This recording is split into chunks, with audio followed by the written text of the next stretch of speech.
Habari, kwa jina naitwa Tunisia Sanga, ni afisa masoko wa kampuni ya Mevit, kampuni inayojihusisha na uwekezaji kwenye ardhi, nyumba na majengo mbalimbali.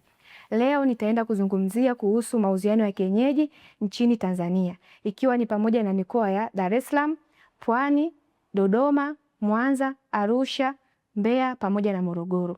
Mauziano ya kienyeji ni nini? Mauziano ya kienyeji ni aina ya mauziano baina ya pande mbili, yaani mnunuzi na muuzaji, ambapo hufanyika kwa siri au hayajahusisha nyaraka rasmi za umiliki wa milki.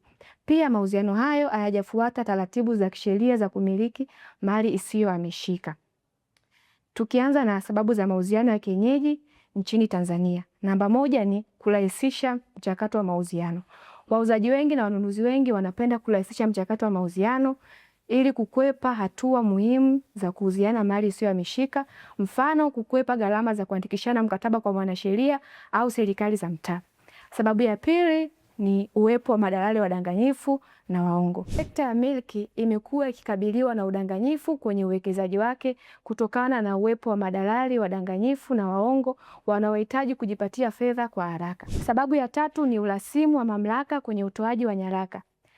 Halmashauri za miji, wilaya, manispaa zimekuwa na urasimu na ukiritimba kwenye utoaji wa nyaraka, hivyo kufanya wauzaji wengi na wanunuzi wengi kuamua kuuziana kienyeji. Sababu ya nne ni migogoro ya kifamilia na usaliti. Wauzaji wengi na wanunuzi wengi wanapenda kufanya mauziano kienyeji endapo kama kuna migogoro ya kifamilia na usaliti, ili kuficha taarifa za msingi za ndugu au mwenza, mfano kuficha taarifa za ndugu au mwenza kwenye mauziano au kwenye mazungumzo. Zifuatazo pia ni sababu za mauziano ya kienyeji mikoa mbalimbali. Tukianza na mkoa wa Dar es Salaam na Pwani. Pwani na Dar es Salaam ni mikoa ambayo inaunganishwa kwa pamoja kiuchumi na kijiografia, hivyo kwa pamoja zinaunda kanda ambayo inakuwa kwa kasi zaidi kwenye sekta ya ardhi na milki. Namba moja ni bei rahisi kwa wanunuzi, namba mbili ni urasimu wa mamlaka, namba tatu kukosekana kwa sera na mipango miji, namba nne ni usaliti wa ndugu na wenza. Sababu zingine pia ni sababu za mauziano ya kienyeji mkoani Dodoma. Dodoma ni miongoni mwa miji inayokuwa kwa kasi zaidi nchini, na kwa sasa shughuli za ardhi, nyumba na majengo mbalimbali zimekuwa na uhitaji mkubwa, hivyo kupelekea kuwepo kwa kesi nyingi za masuala ya ardhi, hususan mauziano ya kienyeji.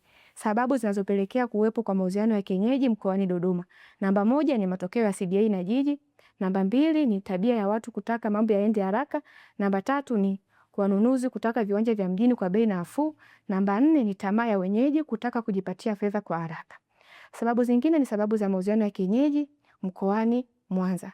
Mwanza ni miongoni mwa miji inayokuwa kwa kasi zaidi. Siku za hivi karibuni kumekuwa na kesi nyingi za masuala ya ardhi, hususan mauziano ya kienyeji. Sababu zinazopelekea kuwepo kwa mauziano ya kienyeji ya ardhi, nyumba na majengo mkoani Mwanza ni pamoja na namba moja ni kurahisisha mchakato wa mauziano, namba mbili ni urasimu wa mamlaka kwenye utoaji wa nyaraka na hati milki, namba tatu ni uelewa mdogo wa masuala ya ardhi, namba nne ni watu kutaka urahisi wa kujipatia fedha kwa haraka. Zifuatazo pia ni sababu za mauziano ya kienyeji mkoani Arusha. Jiji la Arusha lina jumla ya wakazi 617,631. Jiji hilo ambalo ni makao makuu ya Jumuiya ya Afrika Mashariki na ofisi mbalimbali za kidiplomasia limekuwa likikabiliwa na changamoto mbalimbali za masuala ya ardhi, nyumba na majengo mbalimbali, hususan mauziano ya kienyeji. Zifuatazo ni sababu zinazopelekea kuwepo kwa mauziano ya kienyeji mkoani Arusha. Namba moja ni kukosekana kwa upimaji. Namba mbili ni watu kutaka kujipatia fedha kwa haraka. Namba tatu ni kurahisisha mchakato wa mauziano. Namba nne ni ukosefu wa mipango miji. Zifuatazo pia ni sababu za mauziano ya kienyeji mkoani Morogoro. Manispaa ya Morogoro ni miongoni mwa mikoa inayokuwa kwa kasi zaidi nchini, na siku za hivi karibuni kumekuwa na kesi nyingi za masuala ya ardhi, hususan mauziano ya kienyeji na ujenzi wa makazi kiholela. Zifuatazo ni sababu zinazopelekea kuwepo kwa mauziano ya kienyeji mkoani Morogoro. Namba moja ni wenyeji kupinga upangaji na mipango miji.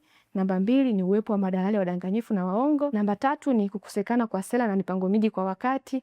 Namba nne ni tabia ya watu kutaka kujipatia fedha kwa haraka. Sisi kama Mevit tunatoa ushauri, elimu na mbinu za kuwekeza kwenye milki, na pia tunawasaidia Watanzania kumiliki ardhi na milki kihalali. Karibuni Mevity kwa huduma za uwekezaji kwenye ardhi, nyumba na majengo mbalimbali. Asanteni.